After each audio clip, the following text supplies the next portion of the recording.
president of District Energy St. Paul, so I'll try to correct anything that the mayor may have shared with you about us. You weren't listening. Okay, well, then I'll fill you in. I want to thank you too for your leadership and certainly the challenge of reducing greenhouse gas emissions and increasing resiliency and doing that in an economic way that's almost our mission statement as an organization. We're North America's largest hot water district energy system. We serve over 80% of the central business district here in St. Paul. And we have moved aggressively towards renewables, and so we use combined heat and power, biomass fire combined heat and power, and we've also integrated in storage and thermal storage and solar thermal, which we now have confirmed is the largest solar thermal installation in the U.S., and it's integrated into our hot water district energy system, a first in this nation. So we serve, it's about approximately 60% of our annual heating energy is from renewables. And we've been able to make this transition over 31 years from coal-fired to predominant renewables and kept our rates below inflation during that entire time. So it is possible. As a nonprofit utility, we rely upon partnerships, many of the folks that are around this table. And I also want to comment just briefly on what Mark said about the dew points. We've seen that. We have a cooling system as well. We cool about 20 million square feet. And so we've had to improve our infrastructure as a result of that. So cooling towers will continue to work properly and provide the services that we need to.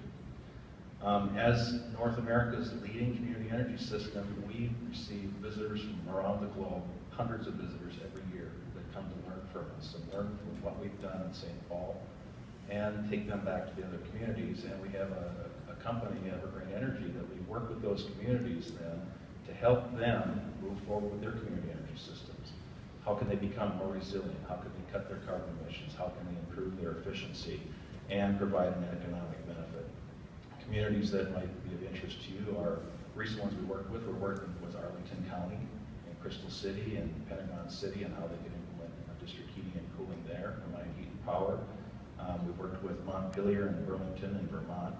Juneau, Alaska is one we're in conversation right now. They're looking at biomass. And here in our own state, Duluth, Minnesota. Also, campuses. That is another great place that a lot of work can happen. And we've worked with, in the past year, with Stanford University and with also University of Washington. And even to the north, our friends in Canada, we've been working with them for the past 4 years to improve their energy systems for their public works that serve the federal buildings in Ottawa. We are seeing a growing interest in these kinds of systems across the U.S. That are able to integrate in combined heat and power and microgrids to increase resiliency and reduce the greenhouse gas emissions. So in addition to renewable energy sources, there's a lot of interest in how can we capture and reuse waste heat from industry, from power generation, and put that back to work. So basically invest in the infrastructure, put that back to work, and make it work in our economy and further reduce greenhouse gas emissions.